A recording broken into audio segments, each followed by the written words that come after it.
पिछले पार्ट में देखा साइको लड़की अजना को उसके स्कूल में क्लास टॉपर संगी जब उसे बुली करने लगती है तो इस वजह से साइको अजना उसे अपने दोस्त जुनसो और चमचे किमजेओ की मदद से कैसे अपने शैतानी जाल में फंसाती है कि पूरा स्कूल में बेचारी संगी की बदनामी होने के साथ उस पे चोरी का इल्जाम भी लग जाता है। जब वो खिसिया के अजना को कन्फ्रंट करती है तो अजना उसे उसकी फैमिली के सीक्रेट्स को लेके ब्लैकमेल करती है, जिसे सुन के संगी के पैरों तले जमीन खिसक जाती है।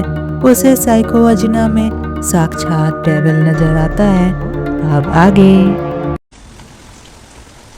सीन में दिखाते हैं अजना के बचपन में उसकी मॉम की डैड द्वारा प्लांट मौत हो जाने के साथ ही उसके डैड की रिच लवर का हस्बैंड भी खत्म हो जाता है, जिनका बेटा वही जुनसो ही होता है। तो अजना के डैड उसे लेके जुनसो की रिच मॉम के घर जाते हैं, जहाँ जुनसो की रिच स्पॉइल्ड मॉम अपने नए लवर का वेलकम करती हैं और उसकी बेटी अजना को देख के मुँह बनाती हैं।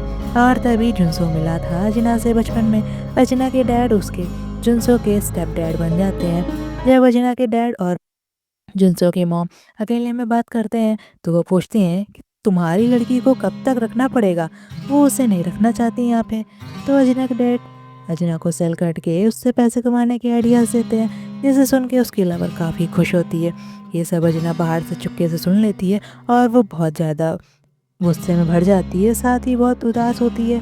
फिर प्रेजेंट सीन दिखाते हैं अजना के डैड उसका पता ढूंढते हुए उसके स्कूल पहुंच जाते हैं। तो बाहर निकल रही संगी से वो अजना के बारे में पूछते हैं, तो वो उनको अजना के डैड देख के संगी बहुत खुश होती है और वो उन्हें अजना से मिलवाने ले जाती है कि वो उन्हें उनकी बेटी से मिलवा देगी।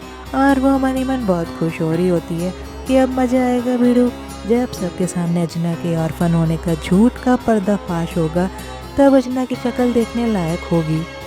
जब सबको पता लगेगा कि अजना जो खुद को ऑर्फन बताती है उसके तो रियल डैड हैं। उधर अजना का चमचा किमजेओ उसे संगी के लॉकर से मिली हुई सीक्रेट डायरी दिखाता है। इसमें संगी ने क्लास के हर बच्चे के मार्क्स और उनको ग्रेड्स बी के नीचे लो कैटेगरी में रखा है और सबको ए से लेके डी तक के ग्रेड्स में बांट रखा है।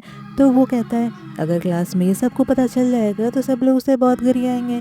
तभी अजना को उसकी फ्रेंड कॉल करके बताती है अरे उसके पापा उसे ढूंढते हुए स्कूल में आए हैं, तो वो जरा जल्दी आए।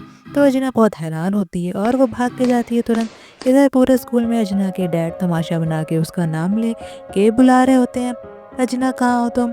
तो संगी काफ़ी मनी मन खुश होती है और कि अब मज़ा आएगा भिड़ो कि तो सब लोग बातें करने लगते हैं कि अजना तो खुद को ऑर्फन बताती है, फिर इसके डैड यहाँ पे कैसे आ गए। अजना भाग के वहाँ आ जाती है। तभी जुनसो वहाँ भाग के आता है और अजना के डैड को पकड़ के धीरे से उन्हें वहाँ से जाने कहता है।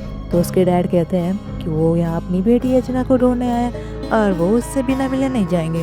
तो स्टेप डैड जुनसो उनको डैड बोल के बाहर जाने को कहता है। तो वो जुनसो को पहचान लेते हैं और कहते हैं अरे ये तो तुम हो जुनसो हो। तो जुनसो उन्हें ज़्यादा पैसे देने की बात का लालच दे के उन्हें अपने साथ लिवा जाता है। इस तरह से वो हर बार अजना को उसके जुआरी डैड से बचा लेता है। कोई हंगामा ना होने पर तो संगी बहुत ज़्यादा हैरान होती है कि अजना क्यों नहीं आई बाहर और ये उसका चमचा जुनसो क्यों उसके डैड को डैड बोल रहा है। और वो तो बहुत ही ज़्यादा हैरान और शौक होती है और काफ़ी ज़्यादा खिसिया जाती है।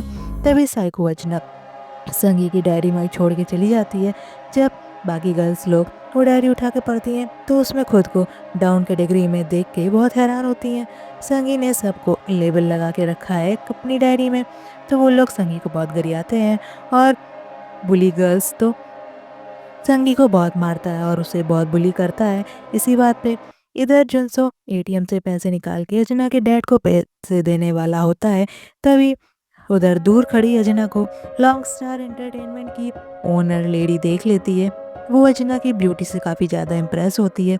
जब जुनसो अजना के डैड को पैसे देता है इस शर्त पे कि वो अजना के आसपास उसके स्कूल खत्म होने तक कभी नहीं आएंगे उसे ढूंढते हुए, चाहे वो किसी भी हालत में क्यों ना हो।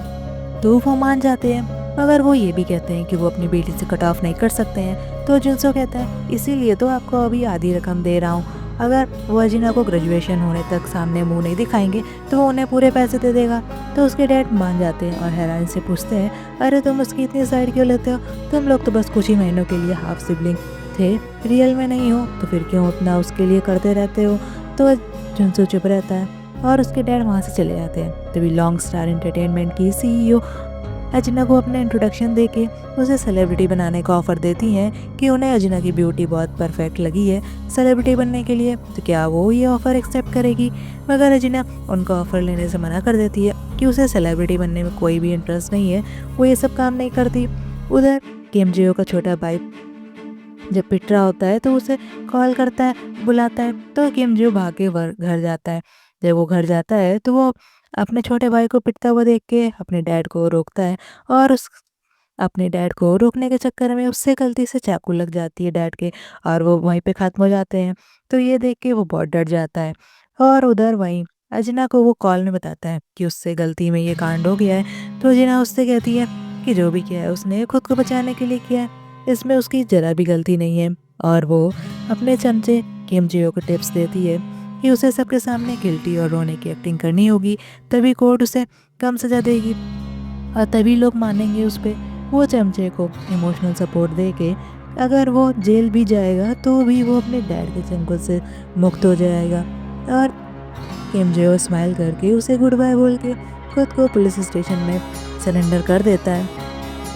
वहीं दूसरी तरफ संगी हर हाल में अजना को बर्बाद करने की ट्रिक्स करके वो खुद ही उसमें फंसती गई और खुद ही को उसने बर्बाद कर लिया। और फाइनली उसके इस कांड की वजह से उसे स्कूल से जल्दी में ट्रांसफ़र लेना पड़ा। फिर उसके बाद कोई भी अजना को परेशान करने की हिम्मत नहीं कर पाया। तब से हमारी स्कूल लाइफ नॉर्मल पीसफुल रही, बाकी नॉर्मल टीनेजर्स की तरह। कुछ साल बाद लॉ कॉलेज एंट्रेंस एग्ज़ाम में अजना पास कर जाती है और उसका वहाँ सिलेक्शन हो जाता है। ये देख जुनसो काफ़ी खुश होता है उसके लिए और वो लोग सेलिब्रेट करते हैं। उधर किम जियो का पैट्रिसाइड के लिए कोर्ट उसे 3 से 5 साल की सज़ा सुनाती है, जिसे सुन के उसे काफ़ी राहत मिलती है कि जो सज़ा काटने के बाद फाइनली वो अजना को मिल पाएगा दोबारा। इधर अजना के डैड फिर से जुआ में सारा पैसा हारने के बाद सिटी के टॉप लॉ कॉलेज में सिलेक्शन की बात सुन के कॉलेज जाके अपनी बेटी का सिलेक्शन बैनर में नाम देख के काफ़ी खुश होते हैं कि उन्हें एक और ज़रिया मिल गया पैसों के लिए। और वहीं जुनसो अपने खास दोस्त अजना के लिए उसकी कॉलेज की ट्यूशन फीस के लिए अपने दादाजी से लोन मांगता है कि वो उन्हें बाद में पार्ट टाइम जॉब करके सारा पैसा चुका देगा। तो उसके दादाजी उसे शर्त रखते हैं कि अगर वो उसके साथ उनके इलाज के लिए साथ में फॉरेन ट्रिप में एज अ गार्जियन चलेगा तो वो उसे पैसे लौटाने की जरूरत नहीं है। तो जुनसो ये शर्त खुशी खुशी मान लेता है। वो अब अजना की कॉलेज फीस भर पाएगा और वो जल्दी से जाके अजना को ये बताता है कि उसने अजना के बिहाफ पे उसके लिए स्कॉलरशिप फॉर्म भरा था और वो जीत भी गई है स्कॉलरशिप, तो उसे कॉलेज फीस की चिंता करने की जरूरत नहीं है। ये बात सुन के अजना जरा भी हैरान नहीं होती है, वो समझ जाती है कि जुनसो ने अपने ही पैसे दिए हैं उसे और वो उसे एक्सेप्ट कर लेती है। वजन अपने घर जाती है तो उसके जुआरी डैड उसके घर का पता जुनसो की मॉम को जुनसो के बारे में ब्लैकमेल करके अपनी बेटी के घर का पता ढूंढ के वहाँ पहुँच जाते हैं। अजना उन्हें देख के काफ़ी डर जाती है, वो उससे पैसे मांगते हैं तो वो साफ मना कर देती है।